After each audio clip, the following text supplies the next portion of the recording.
Es un placer estar acá con ustedes. Hoy vamos a hablar de específicamente 5 razones por las cuales las personas no alcanzan libertad financiera. Para comentarles brevemente, este tipo de información y de presentaciones ha surgido básicamente como un propósito de vida que descubrí hace aproximadamente 2 años, y que mi misión es pues educar financieramente a las personas y llevarles información que a mí me ha sido transformadora. Para empezar, vamos a definir qué es libertad financiera. La libertad financiera se define como la capacidad de generar el dinero necesario para mantener el estilo de vida de su elección, ocupando un mínimo de tiempo o esfuerzo alguno para generarlo. Es decir, que el tiempo y el esfuerzo que usted necesite para generar ese dinero sea pues el mínimo. ¿Cómo se consigue esto? Esto se consigue por medio de negocios o inversiones que logramos crear y que por sí mismos nos generan ingresos, ya sea fijos o variables. De un modo más simple, pues se trata de gozar de una libertad total de elección. ¿A qué me refiero? Que lo que eliges, por ejemplo, para comer, no dependa del precio. A veces decimos, mira qué curioso que a esta persona siempre le gusta casualmente lo más barato, ¿verdad? Ahí no está siendo libre financieramente. Quizá lo hace por un tema de precio, ¿verdad? Que lo que elige, que los lugares que elige para visitar no sean los que le alcanzan, sino que el lugar que visita no dependa del costo de ir a ese lugar, sino que verdaderamente tenga una libertad para decidir, que no tenga problemas de dinero. O que el doctor que visita no sea el más barato. ¿De acuerdo? Es una libertad que se enfoca en ese sentido. Es libertad total para elegir. Quiero que pongan atención a este diálogo. Es el diálogo de un libro que leí hace algún tiempo. Inicia así. Me dijo, Harv, yo empecé igual que tú, siendo un completo desastre financiero. Fantástico, pensé, cínicamente. Ya me siento mucho mejor. Él prosiguió, pero después me dieron unos consejos que cambiaron mi vida y me gustaría pasártelos a ti también. Vaya, aquí viene otra vez el sermón de padre a hijo. En fin, comencé a escuchar. Él continuó. ¿Sabías que la mayoría de los ricos en cierto aspecto piensan de manera muy parecida? Yo respondí, no, en realidad nunca me lo había planteado. Él siguió, no es que sea una ciencia exacta, pero en general la gente rica piensa de determinada manera y los pobres y la clase media de una forma completamente distinta. Esos modos de pensar orientan sus acciones y por lo tanto determinan sus resultados. Quiero que se queden ahí con ese diálogo por el momento. Voy a hablar de la primera razón por la cual las personas no alcanzan libertad financiera. Ahí pueden ir tomando los apuntes que necesiten.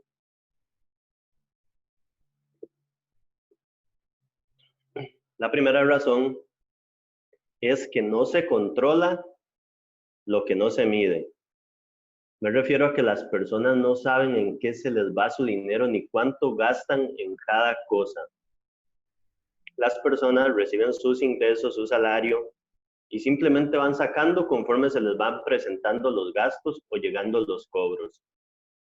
Entonces yo pregunto, ¿cómo puede tener progreso financiero una persona que no sabe a dónde se va su dinero?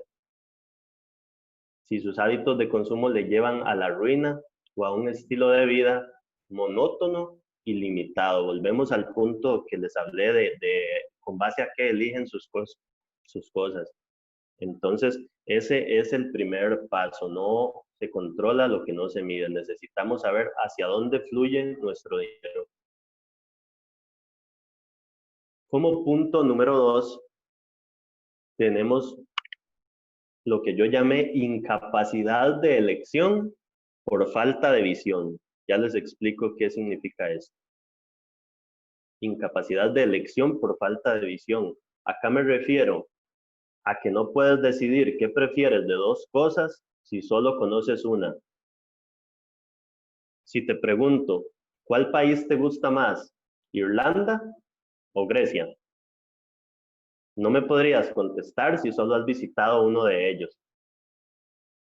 Y igual sucede con la riqueza. Las personas al no conocer las facilidades, bondades y beneficios que les daría aprender a administrar y multiplicar su dinero, terminan por conformarse con el lugar con el que conocen, con la pobreza o con la clase media, porque el otro lado lo ven inalcanzable. No saben cómo llegar a la riqueza, no saben qué avión se toma, ni dónde se compra el tiquete. Entonces, si no tenemos la capacidad ni siquiera de visualizar cómo sería nuestro mundo con abundancia, es muy probable que nos sigamos conformando con el lugar donde estamos. Como punto número 3, y este es elemental, todos son elementales, pero este es muy bueno, y es la falta de confianza en sí mismos. La duda y desconfianza en lo que podemos lograr, en este caso aumentar ingresos y libertad financiera, se genera cuando nos enfocamos en lo que nos falta y en lo que no sabemos. Entonces, por ejemplo, yo me estoy formando como coach, entonces yo digo, no, pero es que yo no voy a poder llegar a tener ingresos muy altos porque hasta el momento no sé, nadie me llama, por ejemplo. Eso no significa que usted no pueda tener esos ingresos, significa que usted no ha aprendido a vender. O sea, es falta de información lo que nos impide alcanzar objetivos muy altos. Entonces, la confianza en nosotros mismos se logra cuando vamos a fondo para identificar en qué somos súper buenos, no buenos, sino súper buenos, los mejores. No en lo que diga la sociedad que yo soy bueno, ni en lo que me diga el test, ni en las carreras que están de moda, sino en lo que yo, con mucha y detenida observación, hacia mí mismo descubro. Es como una pregunta de coach cuando usted dice, vaya, lo logré, llegué a la respuesta. Cuando usted verdaderamente dice, mira, si esto era en lo que yo era bueno y no me había dado cuenta. Y les voy a contar brevemente mi experiencia personal cuando yo descubrí en qué era diferente. Como ya algunos saben, de formación soy contador y mi último trabajo fue auditor en un banco. Entonces, por ahí de octubre de 2018 llegaron estas preguntas a mi vida. La pregunta de, ¿en qué soy súper bueno? ¿Qué hago mejor que los demás? Entonces, yo la única explicación que tengo fue que el Espíritu Santo andaba por aquí por mi casa y me dijo, ¡hola! Administrando el dinero. Entonces, cuando yo descubrí eso, yo dije, claro, ahí está, eso es lo que a mí me hace súper diferente. Pero ¿a qué voy con eso? Que lo más fácil y cómodo para mí era haber dicho, ser contador, porque era lo que hacía, porque era el mundo en el cual vivía. Pero no, por eso me refiero que es una observación profunda hacia uno mismo. Y en lo que somos súper buenos puede ser algo que aún no lo hemos descubierto. Y bueno, las otras preguntas de, ok, el mundo lo necesita, claro que necesita, por ejemplo, educación financiera. ¿Me pagarían? Claro que me pagan por eso. Entonces, es eso. Y hay un discurso de Steve Jobs que los invito a que lo busquen en una universidad, no recuerdo, pero él habla precisamente de esta intuición que hay que buscar. Que él dice que no descansen hasta encontrar ese para qué, ¿verdad? Entonces, eso es el punto número 3, que nos impide alcanzar libertad financiera, falta de confianza en nosotros mismos. Como punto número 4, tenemos el conformismo. ¿Qué es el conformismo? ¿Cómo lo podríamos resumir con la frase, así estoy bien? Eso es conformismo. Eso no es más que un miedo a aspirar a algo más disfrazado de conformismo. O sea, es como lo disfrazamos. Por naturaleza, los seres humanos siempre queremos estar mejor. Imagínense miles de personas en su página pidiéndoles conferencias o preguntando por cursos que ustedes venden en línea, mientras ustedes quizá viajan por el mundo o simplemente están en casa descansando viendo su serie favorita. Eso es tener libertad financiera. Genero ingresos de una manera sencilla, ayudo a la gente y puedo hacer lo que me da la gana durante el día, lo que yo verdaderamente quiero. Si dices, así estoy bien, o es que a mí no me interesa llegar a ese nivel, quizá debas devolverte al punto número 2 que mencionamos que era, que es incapacidad de elección por falta de visión. Quizá si dices así estoy bien, te está faltando esa visión que mencionamos en el punto número 2. Y aquí quiero darles un ejemplo de, de dos personajes de mi país. Uno posiblemente ustedes lo conozcan, si más o menos siguen el fútbol o no, pero uno de ellos es Keylor Navas. Keylor Navas es un portero costarricense que durante muchos años fue portero del Real Madrid, ganó 3 Champions y ahora está disputando otra Champions con el Paris Saint-Germain. Entonces, por otro lado, tenemos a otro portero muy bueno del país que se llama Patrick Pemberton. Pero ¿qué pasa con Patrick Pemberton? Mira a Arge, por ejemplo. Arge no lo conoce. Entonces ahí ya podemos preguntarnos, ¿qué pasa con Patrick Pemberton? Que nadie lo conoce, ¿ah? Igualmente tenía muy buenas condiciones, pero ¿qué pasó? Que Keylor Navas no se conformó, no se conformó nunca. Y él visionó desde chiquitillo, él cuenta, yo me visualicé siendo portero del Real Madrid. Patrick Pemberton no tuvo esa capacidad, él simplemente dijo, porque es muy bueno, y era el portero del equipo que le atajaba, del archirrival de mi equipo. Entonces, cuando él atajaba, yo decía, qué madre, ahora nos va a costar hacer un gol, porque de verdad que es bueno. Pero entonces, ¿usted qué pregunta? Si es tan bueno, ¿por qué él no logró salir del país como lo hizo Keylor? Eso fue simplemente, él se conformó, no se vio capaz de llegar muy lejos. Entonces, ahí se los dejo como reflexión, ¿verdad? Para que no se pongan ningún tipo de límite. Como punto número 5 y final, tenemos falta de modelos a seguir. Si crecimos con pésimos ejemplos en cuanto a administración del dinero, hábitos, negatividad, mediocridad y conformismo, quizá nosotros también tendamos a vivir así. Tengo una pregunta. Claro. O las hacemos al final, ¿te parece, Ro? No tengo una pregunta en este momento. Adelante. Adelante. No, dale, al final, perdón, al final. Bueno, está bien, al final le contestamos. Entonces, si tuvimos esos malos modelos y en mi familia no hay un emprendedor, no hay alguien que tenga libertad financiera, entonces, ¿de dónde voy a aprender yo si en mi familia no existen esos modelos, verdad? Entonces, por eso es que hay que buscarlos. Y es por eso que para cambiar nuestros resultados financieros tenemos que buscar modelos que tengan otro tipo de hábitos y de formas de pensar y de actuar. Si no los tenemos en casa, bueno, gracias a Dios existe la internet, busquémoslos en YouTube, busquémoslos en libros, ahí están. Ahora sí es nuestra responsabilidad. Y entonces yo lo resumo de esta manera, somos el resultado de la información que tenemos o de la información que desconocemos. Ejemplo, si yo les pregunto, chicos, ¿Qué opinan ustedes de invertir en la bolsa de valores de Nueva York?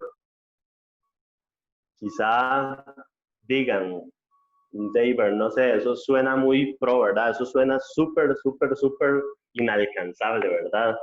Entonces, yo les digo que, por ejemplo, para invertir en la bolsa de valores de Nueva York, lo único que necesitas, por ejemplo, puede ser una cantidad de $2,000, de buscar un banco corresponsal, que es el banco que básicamente va a trasladar tu dinero a la compañía en la cual quieras invertir, y llenar pues una serie de requisitos para estar activo en ese banco como un inversionista. Entonces, yo les pregunto, ahora que les comenté eso, ¿les parece que es difícil? ¿No, verdad? Entonces, no es que las cosas sean difíciles, es que hay información que no conocemos. Para ir cerrando,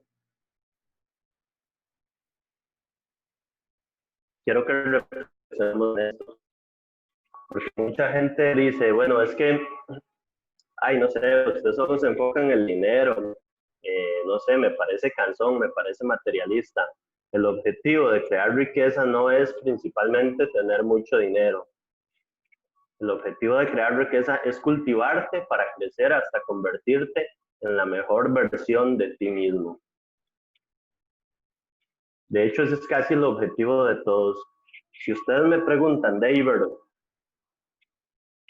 cuénteme de el David antes de la educación financiera y el David de ahora, yo les digo que soy una mucho mejor persona en prácticamente todas las áreas de mi vida, espiritual, relaciones, negocios. ¿Por qué? Porque la educación financiera te obliga a prepararte en esas cosas. No puedes tener éxito financiero si no eres una gran persona. No puedes tener éxito financiero sin una vida espiritual fuerte. Lo podrás tener, pero no te hará feliz. No te hará feliz. Igual, no puedes tener éxito financiero si no desarrollas habilidades de negocios. Entonces yo pregunto, ¿es malo que la educación financiera te rete a aprender de tantas cosas y que te haga la vida más fácil? Todo ese conocimiento se traduce en dinero, porque cuando aprendes tanto, la gente va a querer que transmitas ese conocimiento. Entonces, esto es un extracto de ese libro también, que es fuerte, pero bueno, te los voy a leer. He descubierto que otra diferencia clave entre los ricos y la gente pobre y de clase media es que los primeros son expertos en algo, en su campo. La gente de clase media es mediocre en su campo y la gente pobre es mala en su campo. ¿Cómo de bueno eres en lo que haces? ¿Cómo de bueno eres en tu empleo? ¿Cuánto das? ¿Lo que te piden o das más? ¿Cómo de bueno eres en tu negocio? ¿Cuánto te has formado en el último año? ¿O simplemente lo has llevado? ¿Quieres un modo totalmente objetivo de saber, de contestar estas preguntas? Bueno, mire sus ingresos, mire sus ingresos. Para cobrar más, tienes que convertirte en el mejor. Y con esto cierro para pasar a las preguntas, y es que en resumen quiero que se den cuenta que si analizamos los 5 puntos que les comenté, la mayoría son temas mentales. La libertad y la abundancia se presentan cuando tiras a la basura viejos patrones y te abres a un mundo lleno de nuevas posibilidades. Desechamos información vieja que no nos ha servido. ¿Cómo me doy cuenta si esa información no me ha servido? Ok, miro mis resultados. Si mis resultados no son buenos, esa información hay que desecharla y empezar a traer nuevas cosas a mi mente. Cambia tu forma de pensar y tu estrategia para generar abundancia llegará. No se preocupen por la estrategia. ¿Cómo lo voy a hacer, David? No se preocupen por eso. Cambien la forma de pensar y la estrategia va a llegar. Esto, compañeros, muchas gracias. No sé si alguien tiene alguna pregunta. Ahora sí, ¿se puede? Felicitaciones. Muchas gracias. Tengo una pregunta porque me he topado con muchos casos que he visto en la escuela y en la vida, ¿no? Con respecto a que a veces no son problemas de falta de ambición, ¿ya?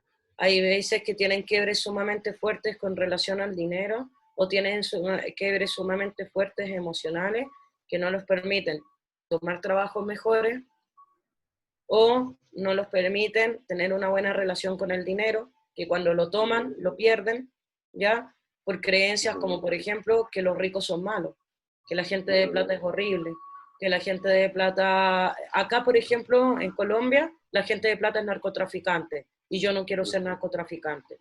Bueno, es súper difícil creer, o sea, y son familias que no están relacionadas con el narcotráfico en ningún aspecto, y a veces, muchas veces, son familias que ni siquiera han sufrido una muerte a raíz del narcotráfico.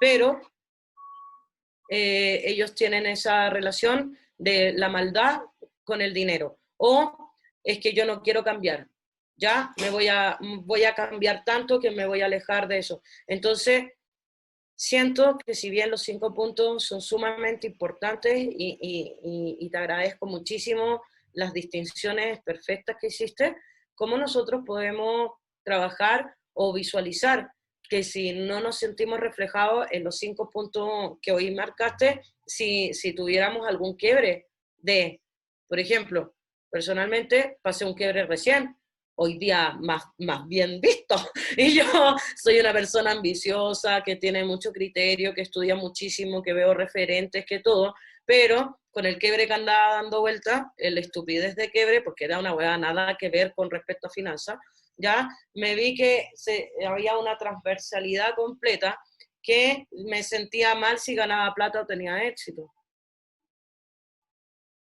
Entonces, ¿cómo lo podríamos manejar? ¿O cómo crees tú que deberíamos hacerlo? O si eso también es importante o no en la práctica. O sea, si ya nos damos cuenta de eso, ¿sería bueno manejarlo? ¿O, o también es una posibilidad muy real? ¿O es algo que no debería ser tan influyente en nuestra abundancia económica o financiera? Eso. Claro, básicamente todo se resume y quizá volvemos a caer como en los puntos que mencioné y te cuento por qué. Bueno, y gracias por el aporte porque fue bastante bueno y en una parte fue más bien como una ampliación de la charla, eso es muy bueno. Pero básicamente se resume eso, ok, si yo estoy pensando mal con respecto al dinero o estoy teniendo un quiebre emocional porque me dijeron que eso era malo o que era imposible o siento que no puedo por algún tema o alguna limitación mental, básicamente es eso, busco nueva información que me haga despertar porque es que financieramente estamos dormidos, entonces la información te va a hacer despertar en cualquier tipo de limitación que estés teniendo y un referente, un motivador, alguien que te motive y te inspire, te va a volver a hacer despojarte de esas viejas creencias y esos límites que tengas. No sé si más o menos te respondí o si tienes pues alguna duda adicional. Vale, muchísimas gracias. Con mucho gusto, bro. ¿Alguien más? ¿Algún comentario? ¿Algo que les haya llamado la atención? Tenemos a Angélica.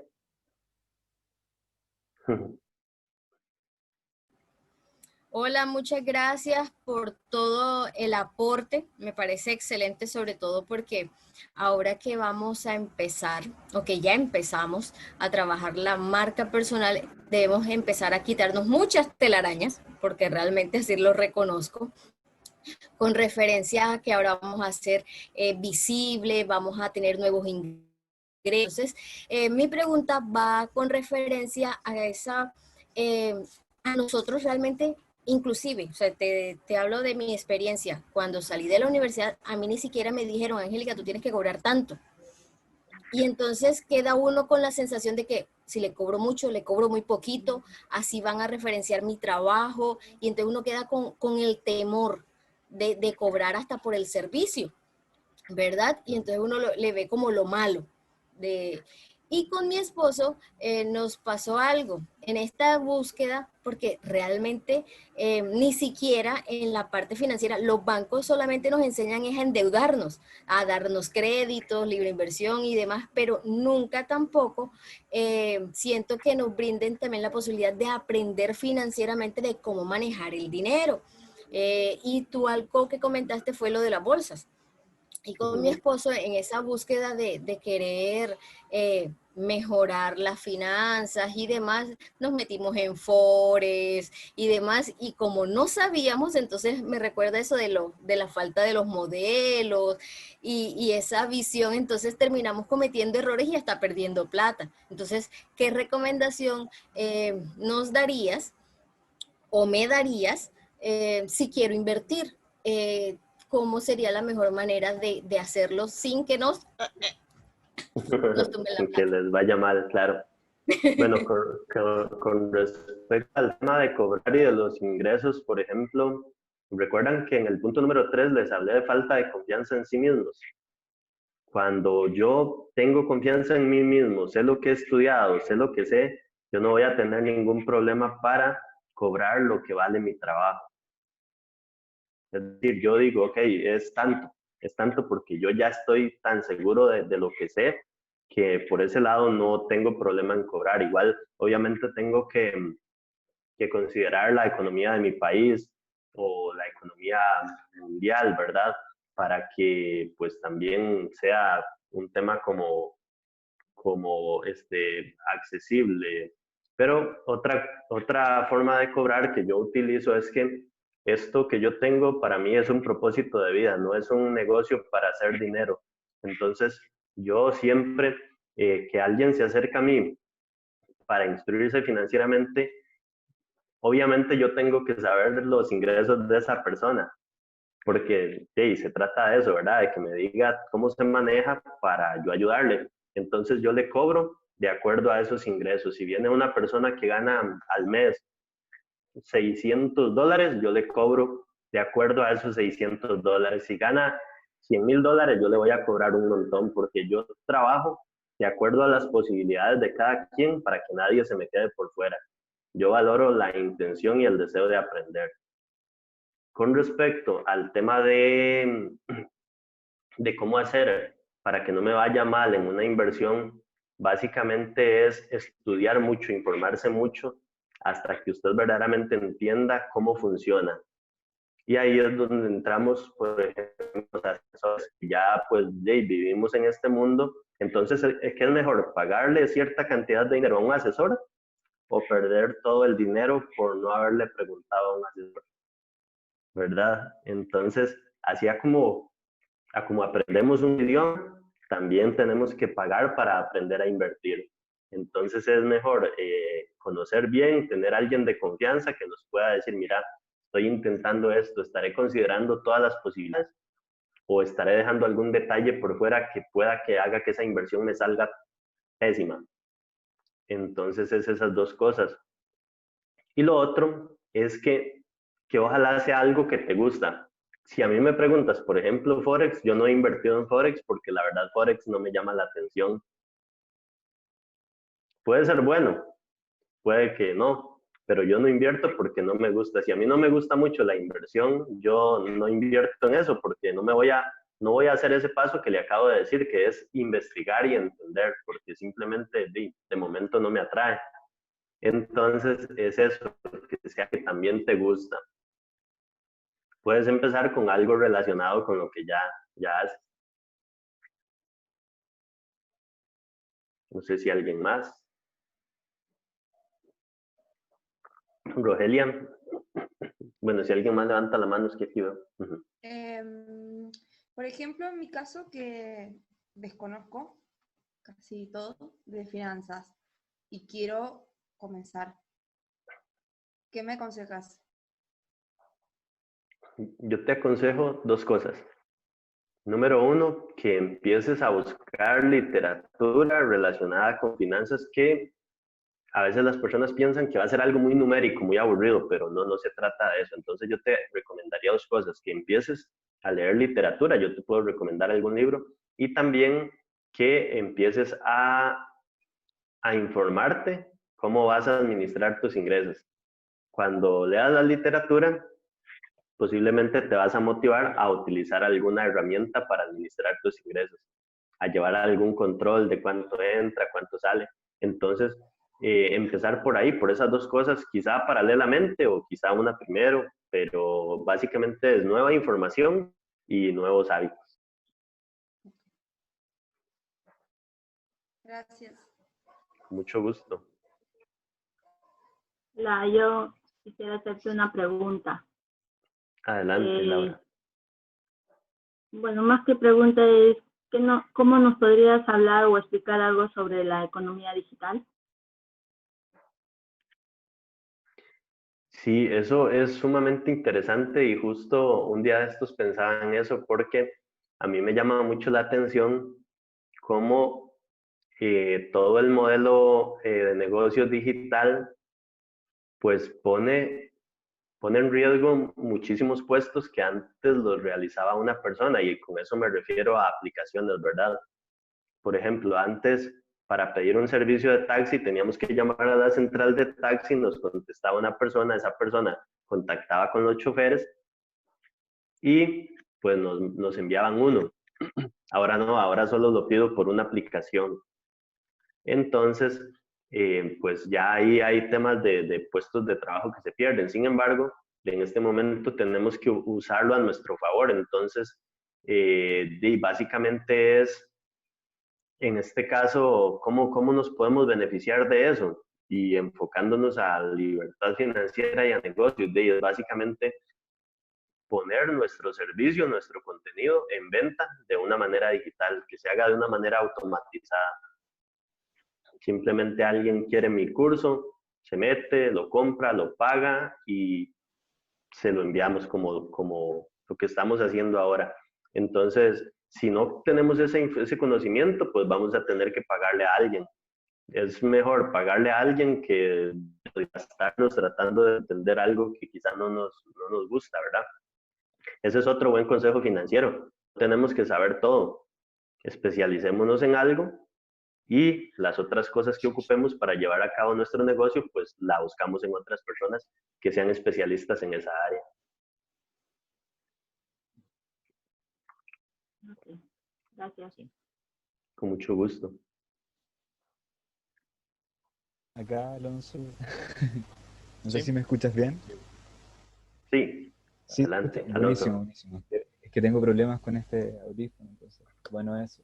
Eh, Antes de la duda, algo que quería comentar, que con respecto a lo que decía Angélica con el mercado de Forex y tal, que no se lo recomiendo, yo también sé sobre Forex, mercado de divisas, acciones binarias y tal, y realmente está el análisis técnico y el fundamental se trata de todo el movimiento social que hay en el mundo, y el ataque al Líbano, el tema de la pandemia y muchas cosas que están pasando están afectando claramente el intercambio de las divisas, así que de verdad no te lo recomiendo. Yo en lo personal dejé de operar porque el análisis técnico estaba cumpliendo, pero el fundamental me disparaba todo, o sea, se volaba todo. Todo era muy volátil y realmente no es un mercado ya tan sustentable como antes.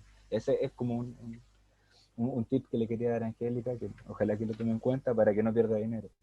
Y ahora sí, la verdadera pregunta es que te cuento un poquitito. Mi familia viene desde el 73, muy en resumen. Del 73, que fue el golpe de Estado en mi país, de tener una sociedad, de un estado socioeconómico alto, terminó siendo perseguido político, estando en la pobreza prácticamente, por ende mi madre y sus hermanos, mis tíos, estuvieron en esa situación de pobreza y cuando yo nací estábamos saliendo de la pobreza hacia una sociedad media y educación, perdón, de finanzas media.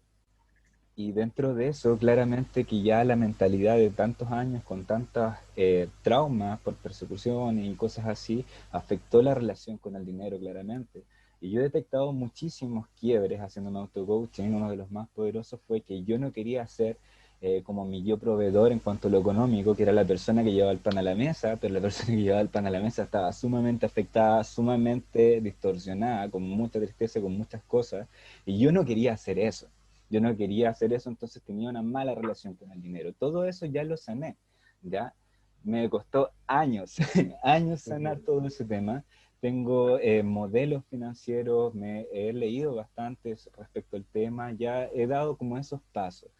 Pero, sin embargo, me queda como un vacío que es respecto al merecimiento. Como yo nunca me he relacionado de forma bien con el dinero y me ha costado muchísimo poder hacerlo ahora que ya he sanado toda esa parte, en el momento de tener que cobrar, como no estoy acostumbrado a ese trato, no me siento como merecedor y me pongo en duda. Digo, ¿será que yo esté cobrando eso de forma bien? ¿Lo merezco? O más que ponerme en duda de que si lo merezco o no, es como esa sensación que me da, que por una parte no quiero estafar a nadie, no quiero hacerle daño al bolsillo de nadie, pero por otra parte yo también tengo que remunerar y quedo como con ese vacío. No sé si me podrías como dar algún tip o algo, porque de verdad estoy como en esa transición ahora.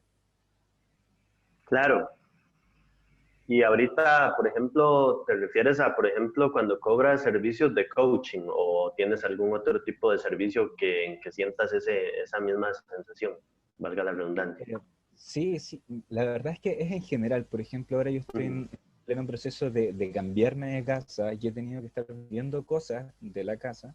He estado todo este mes en eso y de repente ya pongo X precio y alguien me consulta y como que me dan ganas de bajarle el precio porque no quiero como perjudicar a la otra persona o no quiero no sé, como que me da la sensación de que puede ser un trato injusto, por ejemplo. En cuanto a lo que es coaching, yo todavía no estoy cobrando en ese sentido, pero sí he trabajado como terapeuta en regresión a vidas pasadas y cuando hacía esas terapias también como que me rebajaba mucho, mucho, mucho, Ujú. mucho al impacto brutal que es la intensidad de la sesión. Entonces, confío en mis conocimientos, sé cómo lo llevar, confío en todo el valor y la forma en cómo lo puedo llevar, sé que soy bueno en ello, pero con respecto a la relación del pago, del dinero, como que creo que es más aceptado el identificarlo como el merecimiento. Creo, Ujú. al menos como más o menos como lo estoy detectando. Entonces no sé de qué manera poder como solventar eso, porque por ejemplo sigo a Mauricio que ha aprendido muchísimo con el tema de inversiones y tal, de la soltura del dinero, entre muchas otras personas, Jürgen Klarik, y tengo modelos, pero ya en lo concreto, como que todavía me cuesta como poder cobrar bien, no sé, como que siento que no... Hay un tema con el merecimiento ahí en relación al dinero, no sé cómo abordarlo. Claro. Sí, ahí yo visualizo quizá un par de cosas. Número uno, por ejemplo, que tal vez estamos como enfocados en un modelo convencional de que decimos, ah, mira, es que los que cobran son los abogados, los que cobran son los contadores. Entonces, al ser una profesión bastante nueva, quizá por eso también haya un poco de duda del tema bueno, ¿cuánto cobro? O mi servicio estará siendo valioso, porque cuando el paciente viene al médico, por ejemplo, y se lleva un diagnóstico que usted le dice, mira, lo que tiene es, tiene tal cosa, vaya y hágase ese examen, entonces consideramos que el resultado es como muy tangible, ¿verdad? O si vendo algo, pues allá se está llevando tal cosa, tiene una marca y hay un valor de mercado que lo respalda, entonces quizá en esos modelos se ve un precio como razonable o aceptable. Sin embargo, esto al ser nuevo, por lo menos para nosotros, ¿verdad? Posiblemente, entonces, quizá ese desconocimiento del impacto que usted puede generar en la otra persona es lo que lo haga dudar, pero si yo sé que en mi servicio o en su servicio de coaching, usted le puede cambiar para siempre la vida a esa persona, usted va a terminar diciendo, qué barato le cobré, qué barato le cobré. Y va a decir más bien, merezco más. Y estoy para más cosas, y estoy para las grandes ligas, y voy a ser como Tony Robbins, que voy a terminar asesorando a Donald Trump, ¿verdad? Entonces, en el tanto usted valore el impacto de su servicio y de su conocimiento y de las horas que usted ha dedicado a eso que usted sabe, porque usted en algún momento dijo, mis sesiones de coaching están siendo muy exitosas. Entonces, ¿cómo yo me podría sentir no merecedor de algo que está siendo sumamente transformador para la vida de otras personas? Yo te motivaría a que lo enfoques de esa manera, ¿verdad? De que si puedes, si tienes la capacidad de transformarle la vida a una persona para bien, nunca estarás dejando de merecer ese dinero. Al contrario, mereces más y no lo vas a recibir en dinero, sino que te lo va a devolver el universo y te va a devolver en muchísimas cosas en adelante que no las vas a medir directamente o no vas a saber que vienen de ese bien que le hiciste a la persona. Bien, muchas gracias, David. Aún así, acotar una última cosita que he detectado que me pasa en general, no solamente como terapeuta o coach, que aún no estoy cobrando como coach, sino en general, como te contaba, vendí, por ejemplo, una bicicleta y el precio de la bicicleta usada era tanto y yo le bajé ya X. Entonces, como que me pasa en general, detecto que es una relación en sí, no porque desconfíe en mis habilidades, sino con el dinero como tal. Si es que hay quizás algo propiamente tal directamente con el dinero que me puedas aportar o nutrir con algo, porque yo de verdad estoy en pañales en ese sentido. Sería una ayuda. Claro, ahí quizá en algún momento recibiste información o algún comentario que te hizo asimilar como que las posesiones que tienes no son valiosas, como que lo que tú tienes no es valioso y entonces por eso siempre tiendes a tirarte para abajo, a menospreciarlo y por eso te sientes incómodo cobrando cierto precio, a pesar de que quizás sea el valor de mercado que tiene ese artículo. Entonces por ahí puede andar alguna creencia de que lo que tú tienes no es valioso. Y habría que trabajarlo en coaching, ¿verdad? Ya en una sesión personalizada. Mira, ahora que me comentas eso, de verdad, durante mi infancia, mi gente cercana o mis seres amados, familiares, mucho de lo que me entregaron fue como rebajarme o denigrarme, burlas, ataques y muchas cosas psicológicas muy, muy fuertes. Y claro que sí, ahora que me lo pones desde esa perspectiva, sí, ya identifico el que yo no me siento como valioso, como quizás merecedor y puede ser que vaya por ese lado. Así que gracias, Imagínate. sí, muchas gracias. De verdad, gracias. Con muchísimo gusto, Alonso. Hola, ¿Alguien más? Bien, bien. hola. Solo, Agradecerles a todos, buenas noches, a David. Tengo una inquietud, pero primero antes de esa inquietud quisiera ayudar o dar un tip. Tal vez no soy la persona indicada para poderlo hacer. Las más autoridades son las personas que tienen la capacidad ya libre y hayan podido salir un poco de esta situación. Mi situación, pues, económica está un poquito compleja, ¿sí? Pero a raíz de eso me he venido documentando, me he venido preparando un poco y dentro de lo que he leído en estos últimos meses sobre eso, mm, hay alguien que me dice, lista tus deudas, ¿sí? Haz un listado de la menor a la mayor. De esa misma manera, págalas. De la menor a la mayor. Y si es posible, aumenta un poquitico más a la menor, paga un poquitico más a la menor para poderle ir pagando más rápido. A la siguiente, ya puedes dar un poco más a la siguiente, puedes dar un poco más a la siguiente y de esa manera puedes salir un poco más rápido. Eso lo encontré en un libro ¿sí? Sería como bueno, y de hecho, pues estoy mirando cómo poder aplicar eso para salir de esta situación en la que estoy, porque ese es mi gran limitante en este momento, ¿sí? Es ese factor económico. Ujú. Hay una entidad que es mexicana y que está expandida en varios países de Latinoamérica. No sé si tú la hayas escuchado, se llama Resuelve tu Deuda. Tú, David, ¿qué aconsejarías sobre esa, si tienes conocimiento sobre esa entidad? Te comento un poco. Ella ofrece el sistema de adquirir tu deuda.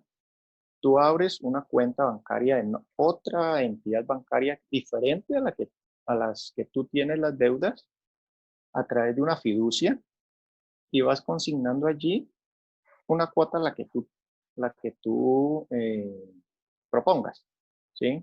La que tú propongas la consignas a esa fiducia. La entidad se encarga de negociar con los bancos, ¿sí? Tu deuda. Pero durante ese tiempo, la fiducia no les paga a los bancos, ¿sí? Cuando tú termines y cuando el banco acceda a negociar esa deuda, la fiducia comienza a pagarles, ¿sí? Y durante ese tiempo puede pasar, no sé, 6 meses, 1 año, en que tú puedas cancelar. La idea es de allá que te mejora o hace que tú no pagues tanto interés. Entonces, por un ejemplo, tienes una deuda de $2,000, ¿sí? Ella te encarga de pagar 1,200, o sea que te ahorrarías 800. De esa manera es lo que ellos plantean que manejan. No sé si tú tengas conocimiento y que nos puedas aconsejar al respecto. Bueno, de la empresa como tal, realmente no la he escuchado. Y ahí, en ese escenario, pues entran varios jugadores, ¿verdad? Entra el jugador número 1, que es usted como deudor, el jugador número 2, que es la entidad bancaria o a quien le debes, y ahora pues esta entidad número 3, ¿verdad? Ahí lo que sucede es lo siguiente, que por ejemplo, si llegas a un estado de insolvencia muy grande, el banco corre el riesgo de perder todo, ¿verdad? De que la persona no le vaya a pagar nada por incapacidad de pago, ¿verdad? No porque no quiera, sino porque realmente no puede. Entonces, cuando el banco se da cuenta que tiene el riesgo de perderlo todo, es muy posible que llegue a negociar con esta otra parte, que es la que identificó una oportunidad de negocio metiéndose entre la relación del banco y el deudor. Entonces, obviamente, esta entidad tiene más respaldo, tiene dinero, es un negocio, se dedica a eso y le va a poder, en primer lugar, le va a poder negociar al banco. Le va a poner incluso ciertas condiciones y le va a decir, ok, con él usted va a perder todo. Conmigo va a poder ganar un porcentaje. Entonces, ¿qué es lo que posiblemente va a hacer esta entidad? Va a tomar de esos 1,200 que usted le dio en ese tiempo sin un cargo de interés tan alto y le va a decir al banco, ok, recupere 800 y yo me dejo 400. Entonces, por ahí puede estar funcionando el modelo de negocio. Para usted, pues siempre y cuando la entidad sea seria y realmente le salga, lo que tiene que hacer es comparar cuánto le debe al banco, cuánto le terminaría pagando al banco en condiciones normales y cuánto le va a pagar a la fiducia, ¿verdad? Creo que me dijiste. Obviamente, para que para usted sea un buen negocio, lo que le va a pagar a la fiducia debería de ser un monto menor. Y pues ganan todos. Ahí lo que yo le recomendaría es nada más que verifique que la entidad sea seria, ¿verdad? Para que no le salga peor, ¿verdad? El negocio. Pero Sí, básicamente es muy razonable. ellos dicen de que durante el tiempo que se está con ellos, los bancos hacen el reporte a las centrales financieras y uno queda con el reporte negativo durante ese tiempo. Pero una vez se termine de cancelarles, ellos hacen de que lo saquen de ese reporte negativo y usted quede a salvo y quede bien. Eso es lo que ellos argumentan, ¿no? Bueno, sería genial. Digamos que tendrían cierta injerencia, imagínense, hasta en las instituciones reguladoras que regulan su calificación como deudor, ¿verdad? Lo sacarían como de la lista negra. Sin embargo, y devolviéndome un poquito más atrás, atacando el problema desde la raíz, que es que hay una persona que se sobreendeudó a tal punto de ya casi no poder pagar, ¿verdad? Está con el agua hasta el cuello. Entonces, ¿cómo ataco yo ese problema desde la raíz? Y yo se lo explico a mis clientes de la siguiente manera. Cuando uno saca una deuda, un préstamo, existe una persona que se empobrece y otra que se enriquece. Entonces, ¿de cuál lado está uno? ¿De qué lado estoy yo? Generalmente, las personas están del lado que se empobrece. Entonces, cuando yo voy a adquirir un préstamo y recuerdo esa premisa, recuerdo que otros están dando la gran vida porque ellos andan paseando por el mundo con el dinero que yo les pago de mis intereses. Mientras que yo me obligo a trabajar hasta que dé lugar para poder cumplirles a ellos. Cuando yo despierto en ese sentido y me doy cuenta de que estoy siendo el negocio de otros, fácilmente, o sea, estoy siendo el negocio de otros simplemente por no tener educación financiera. Y aquí hablamos de que soy el negocio de la compañía que vende teléfonos, de la compañía que vende carros, del banco, de un montón de gente. Es decir, somos el negocio de todo el mundo. Entonces uno tiene que aprender a decir alto, yo a partir de este momento voy a dejar de ser el negocio de todo el mundo y voy a hacer mi propio negocio. Voy a tomar decisiones financieras que vengan a favor mío. Y una de ellas es no adquirir préstamos, porque realmente no hay préstamos. Bueno, yo decía un día de estos que los préstamos, y quiero que escriban esta definición. Vamos a ver, porque la tengo aquí para decírselas exactamente como a mí me gusta decirla. Vamos a ver.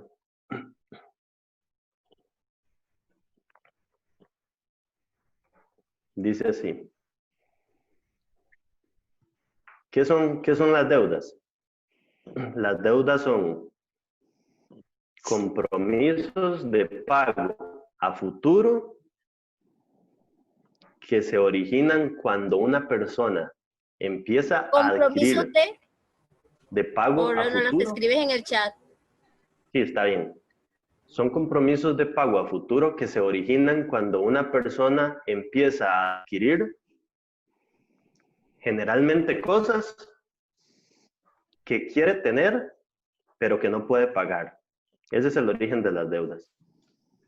Empiezo a adquirir generalmente cosas que quiero tener, pero que no puedo pagar. Entonces, empecemos a vivir de acuerdo a nuestras posibilidades y trabajemos para que esas posibilidades sean mayores. No sé, Hernán, si te aclaré un poco la duda. Hermes, perdón. Sí, bien, vale, gracias, David. Con muchísimo gusto. Bueno, mil gracias, David, por la exposición y todo. Me gustaría que,